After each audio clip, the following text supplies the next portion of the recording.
চতুর্থ শ্রেণীর সুপ্রিয় বন্ধুরা, আমরা আবার ফিরে এলাম তোমাদের কাছে। তোমাদের বইয়ের 92 পৃষ্ঠা থেকে আমরা আলোচনা করেছি। আগের ক্লাসে আমরা সমতুল ভগ্নাংশ নিয়ে কথা বলেছিলাম। সেই সমতুল ভগ্নাংশ যাদের মনে আছে, আমরা এই খালি ঘরের সংখ্যা কি হবে এটা বুঝতে পারি। আমি দেখো যে 3 নম্বরের 4টি অঙ্ক আমি তুলে নিয়েছি। 2-এর 1, তারপরে হলো 12-র ফাঁকা ঘর। লক্ষ্য করো, এখানে হর ছিল 2, সেই হর হয়ে গেল 12। তাইলে হরটাকে আমরা কয় দ্বারা গুণ করেছি? 6 দ্বারা। 6 2 গুণে 12। তাহলে হরকে যদি আমরা 6 দ্বারা গুণ করি, লবকেও 6 দ্বারা গুণ করতে হবে। তাহলে 1কে অর্থাৎ লবকে যদি 6 দ্বারা গুণ করি, 6 1-কে 6, এখানে কত হবে? 6। এইবারে আমরা আসতেছি দ্বিতীয়টায়। এখানে হর আমাদের কত এটা জানা নেই, কিন্তু লব পাশের জায়গায় হয়ে গেছে 10। তাহলে লবকে আমরা কত দ্বারা গুণ করলাম? 5 2 গুণে 10, অর্থাৎ 2 দ্বারা। তাহলে এই 6কেও যদি 2 দ্বারা আমরা গুণ করি, তাহলে এখানে হয় 12। খুবই সহজ।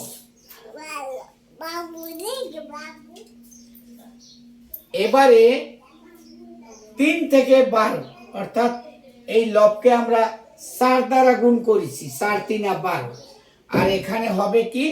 4 4 16, তাহলে এখানে হবে 16। দেখো, সমতুল ভগ্নাংশ কিন্তু আমরা এভাবেই তৈরি করি। এবারে দেখো 8-এর 7, কিন্তু এই হর 8 হয়ে গেছে 24, তাই কয় গুণ বেড়ে গেছে? 8 গুণ, কারণ 3 8 24। তাহলে এটাও 3 গুণ বেড়ে যাবে, 3 7 21। তাহলে আমরা খুব সহজেই অঙ্কগুলো পেরে গেলাম। এবারে আমরা 5-এর 2-এর 5টি সমতুল ভগ্নাংশ, আমরা এর আগের ক্লাসেও বোধহয় সমতুল ভগ্নাংশ আমরা নির্ণয় করেছি। 5টা সমতুল ভগ্নাংশ, 5টি। তাই এবারে আমরা 4 নম্বরে করব। 4 নম্বরে কি আছে? 5-এর 2-এর 5টি সমতুল ভগ্নাংশ। স্বাধীনভাবে মানে খুশি মতো প্রথম 5টাই লিখতে হবে, শেষ 5টাই লিখতে হবে এমন নয়, আমরা খুব স্বাধীনভাবে করব। এখানে আমরা একটা এমন কৌশল অবলম্বন করব যে আমাদের মোটে কষ্টই হবে না। আমরা এখন করব 4 নম্বরে।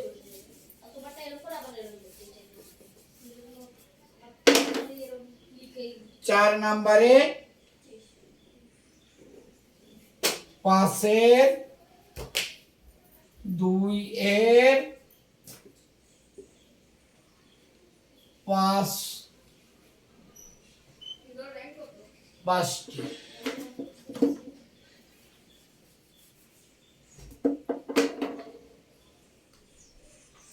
5টি। সমতুল ভগ্নাংশ 5টি লিখব। লক্ষ্য করো, তো আমি কোনো ঝামেলায় যাব না, কষ্টই করব না। 10 দিয়ে গুণ করতেছি, তারপরেরটা 100 দিয়ে গুণ করতেছি, তারপরেরটা 1000 দিয়ে গুণ করতেছি,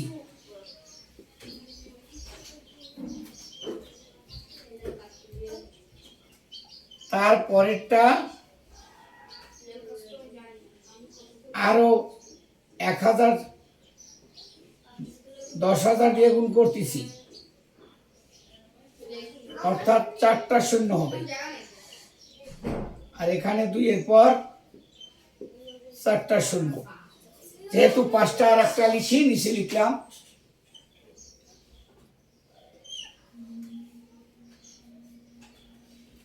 পাঁচটা শূন্য দিয়ে দেবো।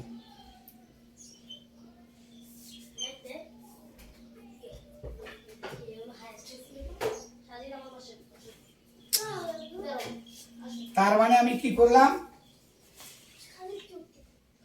এটারে গুণ করলাম,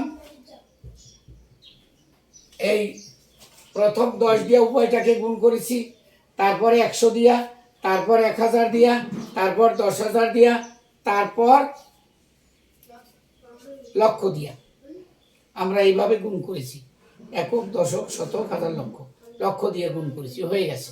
এখন কেউ যদি বলো যে না আমরা এত বড় বড় করবো না, আমরা 1 দিয়ে করব, আমি এটা মুছে দিই, একটু অন্যভাবে লিখি। ছোট সংখ্যা দিয়ে আমার কিন্তু গুণ করতে হয়নি, নামতা পড়তে হয়নি, আমি এভাবেও লিখতে পারতাম।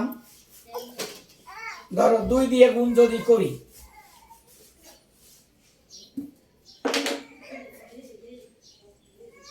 2 দিয়ে যদি গুণ করি তাহলে 4, 10, 3 দিয়ে যদি গুণ করি 15, 6, 4 দিয়ে যদি গুণ করি 20, 8, 5 দিয়ে যদি গুণ করি 25, 10, 6 দিয়ে যদি গুণ করি 30, 12।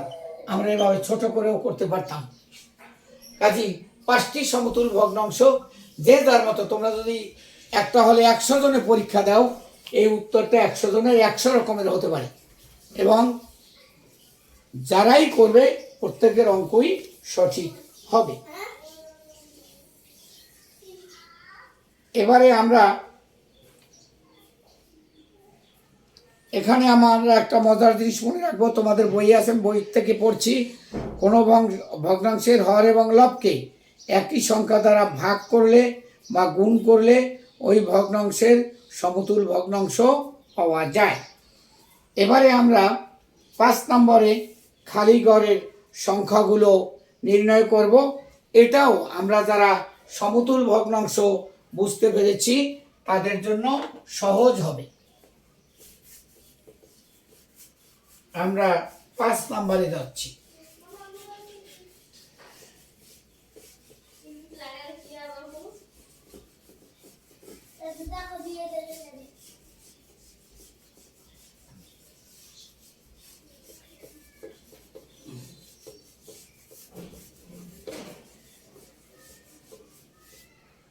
পাঁচ নম্বরে 5-এর 1, 9-এর 3 সমান চিহ্ন, এখানে 3, এখানে ফাঁকা। এবার 2 নম্বরে 8-এর 6 উপরে 3, নিচে ফাঁকা। এবার 3 নাম্বার দেখো, 12-র 4, এখানেও সমতুল ভগ্নাংশের খেলা।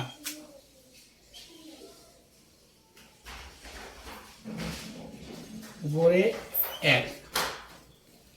4 নম্বরে দেখো, এখানে আছে 12-র 4, না 4 নম্বরে 12-র 4 নয়, 20-এর 8।